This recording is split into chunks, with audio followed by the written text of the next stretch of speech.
क्या ये ठीक नहीं होता? जैसे सरकार और आदमी, ये सिटीजन का इंटरफेस जो है खिड़की के थ्रू होती है, खिड़की के थ्रू। तो आप इंटरनल कैमरास, सीसीटीवी वो भी करने वाले थे हम लोग, काफ़ी सारे प्लान्स थे कि जैसे यहाँ से आदमी एंटर करता है जी, और ये खिड़की है जी, ये पूरा का पूरा 2-3 सीसीटीवी कैमरा के थ्रू जी। हम लोग वॉच में लाने वाले थे। ये ऑलरेडी 3-4 डिपार्टमेंट्स में एक्सपेरिमेंटल बेसिस पे शुरू हो गया था। ओके।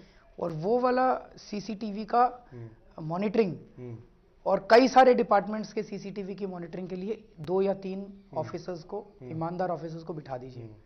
वो अगर देखेंगे कि कोई भी गलत एक्टिविटी कहीं हो रही है तो तुरंत उस पर क्लिक करेंगे and they will call the clerk. So everyone, सबको पता चल जाएगा कि उनको वॉच किया जा रहा है।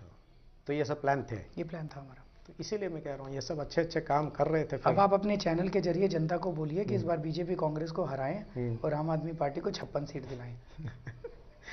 तो मैं एक बार, और केवल 56 सीट नहीं, लोकसभा में भी वोट दें। लोकसभा में हमारे लोग जाएंगे, इन लोगों को भ्रष्टाचार नहीं करने देंगे, इनके टाइट करके रखेंगे कॉलर, इनके गर्दन ठीक करके रखेंगे। बार बार आपने कहा है इस दौरान कि आप सत्ता की राजनीति में नहीं है, ना आपको पद चाहिए ना पदवी, है ना? मगर कल इस्तीफा देने से पहले असेंबली में कहा कि यहाँ पे रह के मुझे लगा कि यहाँ नहीं पार्लियामेंट में जाना है। मैं बस यही कह रहा हूँ कि हमारी लड़ाई, हमारी पूरी कवायद जो है वो कोई एमपी, एमएलए, मंत्री, मुख्यमंत्री, प्रधानमंत्री बनने की नहीं है। हम तो भ्रष्टाचार के लिए लड़ रहे हैं, भ्रष्टाचार दूर करने के लिए लड़ रहे हैं। तो उसी की लड़ाई है हमारी, कोई पदों की लड़ाई नहीं है। तो आपकी बार कि प्रधानमंत्री के उम्मीदवारों में एक तीसरा नाम जुड़ेगा, मोदी वर्सेस केजरीवाल होगा? मेरा कोई नाम नहीं है। मोदीवाल? मेरा कोई नाम नहीं है, मैं कोई किसी का उम्मीदवार नहीं हूँ। एक ही उम्मीदवार हूँ, इस देश से भ्रष्टाचार दूर करना है।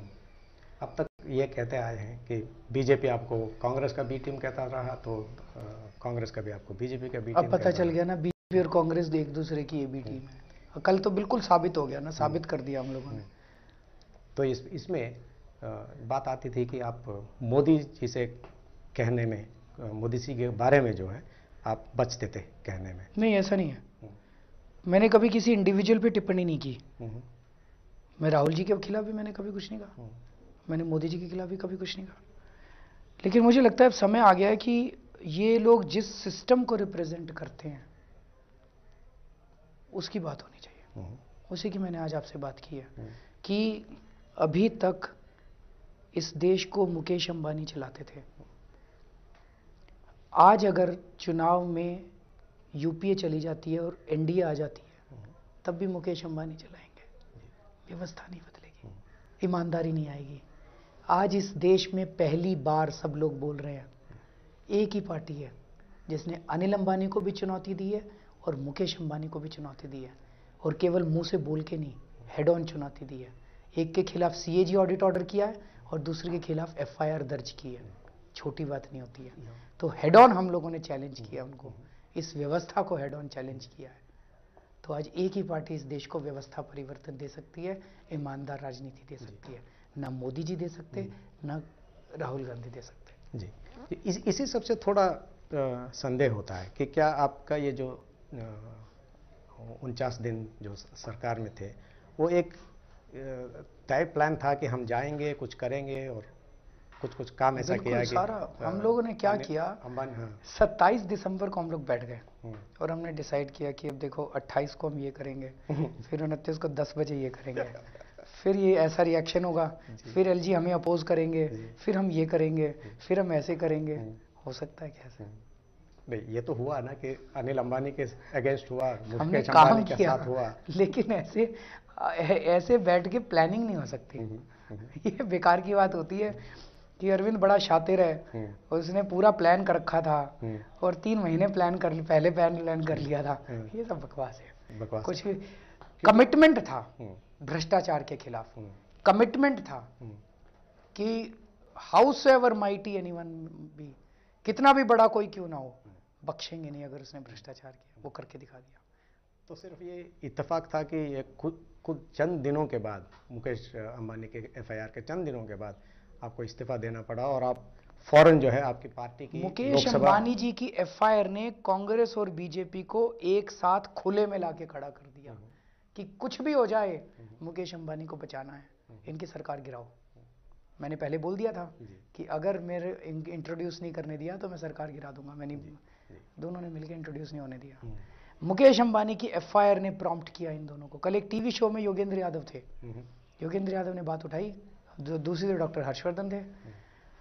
तो योगेंद्र यादव ने कहा, हर्षवर्धन साहब आप एक लाइन बोल दो, गैस का स्कैम हुआ है? नहीं बोले। बोलो, उन्होंने कहा ये बोल दो भाई रिलायंस ने स्कैम किया है, रिलायंस शब्द बोल दो। मुकेश अंबानी, उनके मुंह से मुकेश अंबानी शब्द भी नहीं निकलता। मतलब क्या हाल हो गया इन पार्टीज का। भगवान है मुकेश अंबानी इन लोगों के लिए। मैं वापस एक बार और ये सवाल आई आस्क यू डिफरेंटली कि जैसे ये हुआ, आपकी सरकार गिरी या आपने इस्तीफा दिया, तो आपके पार्टी जो है एक लोकसभा चुनाव के जो रोल आउट प्लान से तैयार है। आप 23 से जो है आपका प्लानिंग भी है। अब खाली हो गए तो निकलेंगे, अब कुछ तो करेंगे। खाली होने का ये एक प्लान तो था। मैंने आपको बताया था, खाली होने का प्लान थोड़ी था। वैसे भी मॉडल कोड ऑफ कंडक्ट आने वाला था, उसके बाद निकल जाते हम। तो आपके जो चुनाव जो है, क्या आपको लग रहा है कि वो एलजी आपके सुझाव मानेंगे कि डिसॉल्व होगा असेंबली? एलजी टेक्निकली और लीगली तो मानना चाहिए, लेकिन वो कहेंगे माइनॉरिटी गवर्नमेंट है, मानने की जरूरत नहीं। वो कुछ भी कह सकते हैं। वो कह रहे हैं ना कि गृह मंत्रालय का बहुत दबाव है, सरकार का बहुत दबाव है, कांग्रेस का बहुत दबाव है। वो भी बेचारे इंसान है, कितना दबाव बर्दाश्त करेंगे। अच्छे आदमी है, लेकिन सब लोग सब तरह का दबाव नहीं बर्दाश्त कर पाते। अच्छे आदमी के लिए खटास, बड़े कठोर शब्द भी यूज किया गया है। क्या? जैसे कांग्रेस एजेंट, और आशुतोष ने बोला था हमें थोड़ा शब्द, वी शुड बी केयरफुल। अगर चुनाव हुए दिल्ली के विद पार्लियामेंट, फिर आपकी प्रायोरिटी कहाँ, दिल्ली में रहेगी कि फिर बाहर? भ्रष्टाचार तो सब जगह से दूर करना है, हर जगह की प्रायोरिटी है। तो एक जगह कहीं तो होना पड़ेगा। नहीं, सब जगह जाएंगे। दिल्ली में अगर आप नेक्स्ट आएगी तो अरविंद चीफ मिनिस्टर होंगे कि कोई और होंगे? सर कोई भी बन जाए मुख्यमंत्री, क्या फर्क पड़ता है? नहीं, बात भ्रष्टाचार को दूर करने के, नहीं, बात भ्रष्टाचार दूर करने के लिए है। और अरविंद केजरीवाल हर तरह से तन मन धन जो है हम लुटाने के लिए तैयार हैं। नहीं, जैसे आम आदमी के सपोर्टर्स भी हैं, उसके आम आदमी सपोर्टर, सर अगर जरूरत पड़ी तो बन जाएंगे। अगर if there is a need, I will become the chief minister, there is no problem. I was the chief minister till now, I will become the chief minister. पिछले इलेक्शन जो है, you were the projected chief minister. अभी तक party ने ऐसा सोचा नहीं है, बट मतलब मेरे हिसाब से तो होना चाहिए, कंटिन्यू करना चाहिए, प्रॉब्लम नहीं होनी चाहिए। तो हम ये कह सकते हैं कि चीफ मिनिस्टर आप ही होंगे कि प्रोजेक्शन आपका ही होगा? सर मैं कैसे बता दूं, वो तो एमएलएस डिसाइड करते हैं। ये तो पॉलिटिकल पार्टी वाली लाइन हो गई ना, ये कॉन्स्टिट्यूशन लाइन है। हम कॉन्स्टिट्यूशन की बात करें तो आप कहते हो पॉलिटिकल लाइन की बात है, कॉन्स्टिट्यूशन में लिखा है ऐसे जी। अच्छा, ये लिखा है, चलिए मान लेते हैं। तो अरविंद जी, हमारे साथ बात करने के लिए बहुत बहुत थैंक यू सो मच।